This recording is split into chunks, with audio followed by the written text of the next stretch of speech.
حانت فقري حانت بيت كريستيان ميديا بزتفالالي قانقوتات اب حدا املخو بيت استوهابنا تصقا وشتنا خنمرمرو بفقري اب حانت بيت كريستيان كنعبر حبرتنا ملكت فقرنا حانت فقري حانت بيت كريستيان ميديا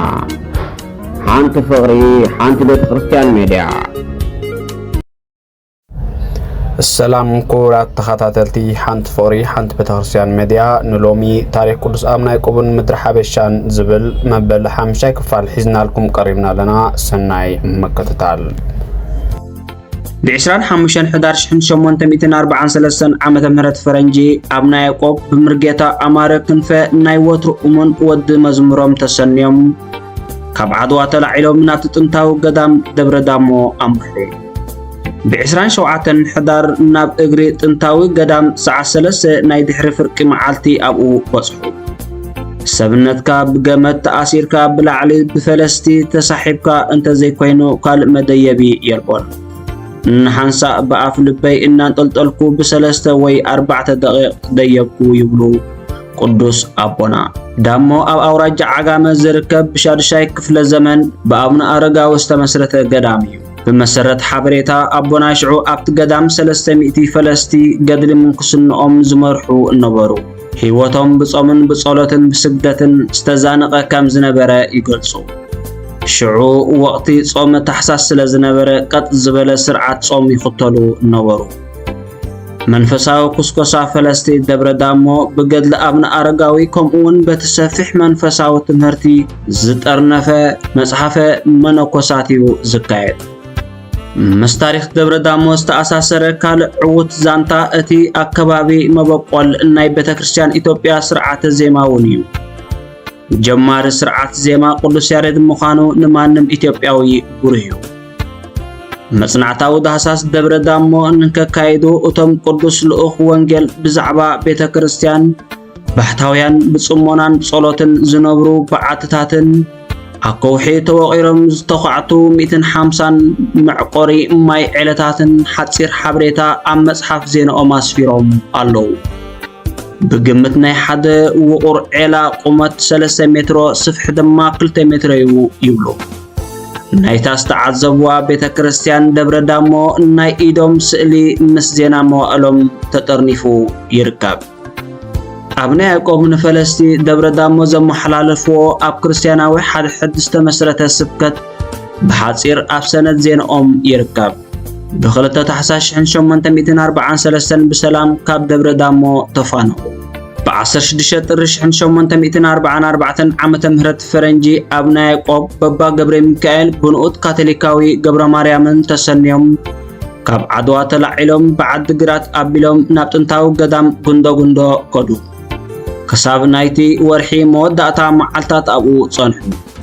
أبا قبر ميكائيل أبت قدام سموين كبرونيوم زنبارو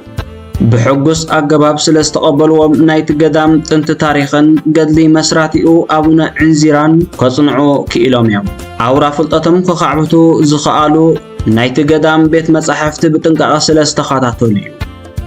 كاب كلتك ساعة 300 براناتات زحقو في بيت مصحفت 5 نبرة أبناء يعقوب يحبرو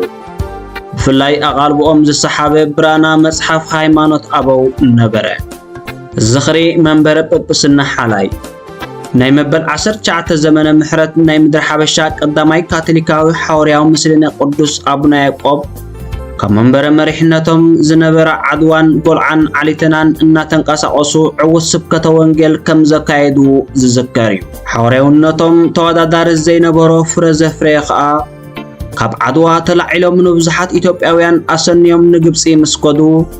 كاوم السب صبق دلاي نقاديان نابرومان مقابر حوريات بيتروسن باولوسن كسالمو قصيلم دمان يرساليم مسكوديو دحرزي نوحنا عدتات ناي تግራይን ኤርትራን ሱምያት ገዳማትን አብያተ ክርስቲያናትን በጽሑን ተዓዘቡን አሞዳታ ዕዶቶም ገዳም ጎልዓ መስረቱ በታሕሳስ 1844 ዓመተ ምህረት ፈረንጂ ኣብኣ ሓወርያዊ መንበሮም ኣቆሙ። ብግንቦት 1845 ዓመተ ምህረት ፈረንጂ ከዓ ኣብ ናይ ቆባብ ዓድዋ ዝኽስክስዎም ዝነበሩ ተምሃሮ ዘርአ ክህነት ናብ ጎልዓ ሓለፉ። ገዳም ጎልዓ ብምቕራቕ ካብ ከተማ ዓዲግራት 13 ኪሎ ሜትር ርሒቓ ትርከብ። ርሕቐት ጎልዓ ካብ ዓድዋ 107 ኪሎ ሜትር እዩ። ሓደ ዓመት ኣብ ዘይመልእ ግዜ ብወርሒ ነሓሰ 1885 ዓመተ ምህረት ፈረንጂ ፈቃደኛታት ዝነበሩ ናይ ዓሌተና 60 ደቀባት ክርስቲያን ብሔረ ኢሮብ ካቶሊካዊ እምነት ተቐበሉ። ንሳቶም ካቶሊካዊ እምነቶም ንኸይጠልሙ ኣብ ናይ ያዕቆብን ተኸተልቶምን ካህናቶምን ከዓ ንኸይገድፍዎም ተመሓሓሉ። ህዝቢ ኢሮብ ኣረጊት ቤተ ክርስቲያን ቅድስቲ ማርያም ነበረቶም እሞ ንኣብ ናይ ያዕቆብ ሃብዎም። እቶም ቅዱስ መራሒ ኣሐዲሶም መስዋዕተ ቅዳሴ ኣዕረጉላ። ከይዶም ጎዩ ከዓ ኣብ ዓሌተና ካልኣይ ገዳም መስረቱ። ከምዚ ኮይኑ ምዕባለ እምነት ካቶሊክ እንክርአ ናይ ንባበ መለኮት ወይ ቴዎሎጂ ተምሃሮ ጎልዓ ማዕረግ ክህነት ዝህብ ጳጳስ ይጽበዩ ነበሩ። ከመይ ኣብ ናይ ያዕቆብ ብደረጃ ሓወርያዊ ሊቀ ካህናት የመሓድሩ ነበሩ እምበር ጳጳስና ኣይተፈጸመሎምን እዩ ዝነበረ። አቡነ ማስያስ ጳጳስ ሓወርያዊ ምስለነ ሰበኻ ኦሮሞ ተሸይሞም መንበረ ጴጥሮስ መዝነት ተዋሂቦም ብጥቅምቲ ሕዳር 1846 ዓመተ ምህረት ፈረንጂ ጎልዓ ምስኣተው ግን ንማዕረግ ክህነት ዝተሰናደው ደቂ መዝሙር ብሱባኤን ብጸሎትን ተሰንዮም ብወርሒ ጥሪ 1847 ዓመተ ምህረት ፈረንጂ ካብ ንኡሳን ማዕረግ ክሳብ ዲቁና ስርዓተ ኣምብሮ ይተፈጸመሎም። ብኽልተ ለካቲት 1847 ዓመተ ምህረት ፈረንጂ 11 ልኡኻን ብ21 መጋቢት ከዓ ንኻልኦት 13 አቡነ ማስያስ ማዕረግ ክህነት ኣልበስዎም። እቶም ክህነት ዝተቐበሉ ልኡኻን ወንጌል ብኸፊል መነኮሳን ብኸፊል ከዓ ሰብ ተኽሊል ኣቦታት ስድራ ነበሩ። እኹላት ካህናት ምስ ተረኽቡ ግራት ተልእኾ ወንጌላውያን እናሰፍሐ ከደ ኣብ ሰሜናዊ ክፍሊ ሰበኻ ምድሪ ሓበሻ ብሓሊት ኣብ ናይ ያዕቆብ ካቶሊካዊ ቁምስና ሓላይ ኣብ ወረዳ ዓረት ኣውራጃ ኣኮሎ ግዛይ ተመስረተት። ሓበሬታ ኣብ ናይ ያዕቆብ ብዛዕባ ሓላይ ኣብ ናይ ያዕቆብ ብ2 የካቲት 1847 ዓመተ ምህረት ፈረንጂ ናብ ሓለቓ ማሕበር ተልእኾ ወንጌል ናብ ካርዲናል ፊሊፓ ፍራንሶኒ ኣገዳሲ ሓወርያዊ ጸብጻብ ጽሓፉ። ኣብ ናይቲ ዝተጠቕሰ ዕለት ጸብጻቦም ንመጀመርያ ግዜ ብዛዕባ ናይ ሓላይ ካቶሊካውያን ይዛረቡ። ሓላይ ኣገዳሲ ዓዲ ከም ዝኾነት ከዓ የረድኡ። ኣገዳስነታ ብዙሕ ህዝባን ናብ ወደብ ምጽዋዕ ብምቕራባ እትህቦ ረብሓን ኣገልግሎትን ከም ዝኾነ የፍልጡ። ሓደ ካብቶም ቤት አቡነ ማስያስ ማዕረግ ክህነት ዝተቐበሉ ኣባ እምነቱ ግብረቱ ኢትዮጵያዊ ንኣቡነ ያዕቆብ ወኪሎም 7 ቅርሺ ከፊሎም በሐምለ 1850 ዓመተ ምህረት ፈረንጂ ኣብ ሓላይ ንመንበረ ጳጳስን ነገዳምን ዝኸውን ቦታ ገዝኡ። እኹላት ኣባይቲ ተሰሪሑ ናይ ቁምስና ቤተ ክርስቲያን ሓላይ ናይ ምእመናን ተሳትፎ እናዓረገ ከደ ሓላይ ናይ ሓወርያ ጳጳስ ምስለነ ሰበኻ ምድሪ ሓበሻ ወንበር ኮነት። ሓላይ ኣብ ናይ 1851 ዓመተ ምህረት ፈረንጂ መወዳእታ ወርሓት ናይ ሓወርያዊ ጳጳስ ምስለነ ሰበኻ ምድሪ ሓበሻ ወንበር ኮነት። ብመሰረት ኣዋጅ መንበረ ጴጥሮስ እቲ ናይ ምድሪ ሓበሻ ሓወርያዊ ናይ ሊቀ ካህናት ምምሕዳር ብ19 ሰነ 1847 ዓመተ ምህረት ፈረንጂ ናብ ደረጃ ሰበኻ ሓወርያዊ ምስለነ ክበለ ክሳብ ሽዑ ብደረጃ ሓወርያዊ ሊቀ ካህናት ንምድሪ ሓበሻ ዝመርሑ ዝነበሩ ኣባ ኤንጢኖስ ዲያኮፒስ ብህዝቢ ብስም ኣባ ያዕቆብ ዝፍለጡ ነበሩ። ጳጳስ ያሜኒዮሎጲስ ሓወርያዊ ምስለነ ምድሪ ሓበሻ ተሸሙ። ሽመት ንዘይደልያ ተሃድሞ ንዝደልያ ተሃድሞ ስለ ዝኾነ ግን ኣባ ኤንጢኖስ ዲያኮፒስ ካብ 1 ዓመት ዝዛይድ ግዜ ተቃወሙ። ብትእዛዝ መንበረ ጴጥሮስ ነባ ኤንጢኖስ ስርዓተ ማዕረግ ጵጵስና ክፍጽምሎም መዝነት ዝተቐበሉ ናይ ሰበኻ ኦሮሞ ሓድሽ ሓወርያዊ ምስለነ ኣቡነ ጎልየልሞ ማስያስ ድሕሪ ብዙሕ ልመና ብግዜ ስደት ኣብ ደሴት ምጽዋዕ ብ8 ጥሪ 1848 ዓመተ ምህረት ፈረንጂ ንኣቡነ ያዕቆብ ማዕረግ ጵጵስና ኣልበስዎም። ኣብ ናይ ዕለት 16 ነሓሰ 1849 ዓመተ ምህረት ፈረንጂ ዜና መዋእሎም ኣብ ናይ ቆብ ከምዚ ይብሉ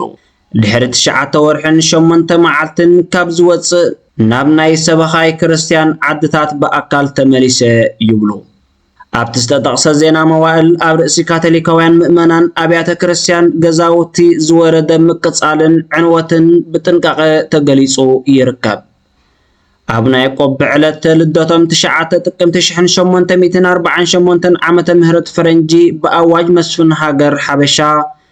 ወይ ኢትዮጵያዊ ናብ ወሰናስን ምጽዋዕ ተሰዱ ሽዑ ምጽዋዕን ከባቢኣን ከም መበል 18 ዘመነ ምህረት ጀሚረን ኣብ ትሕቲ ምምሕዳር ቱርኪ ነበራ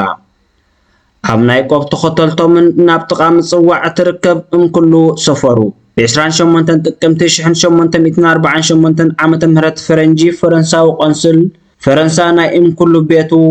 ምስ መከባቢኡ ንኣቡነ ያዕቆብ ኣብ ግብፂ ብዝኽፈል 1500 ቅርሺ ሸጠሎም እንተኾነ ግን ኣብኣ ካብ ዝሰፍሩ ሳልሳይ ወርሒ እንክጅምር በመጀመርታ ዕለታት ናይ ጥሪ 1849 ዓመተ ምህረት ፈረንጂ ብብላታ ኮኮቤ ዝተመርሐን ዝተኣዘዘን 3000 ሰራዊት ኢትዮጵያ ናይ ህዝቢ ከተማታት እምኩሉን ሕርጊጎን ቅትለትን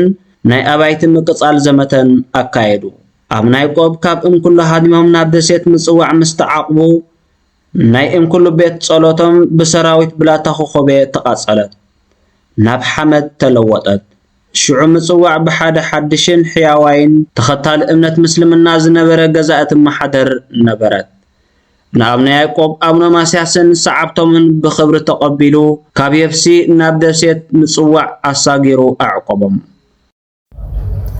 كبرات تخاطاتلتي مدب حنت فقري حنت بتخرسيان ميديا نلو محزنايم زغربنا مدبات نزيم يمسلو مستروف مدباتنا نقدفوكم السلام زغابير عملاق سلخولو نقرسنا مسجن يخون آمين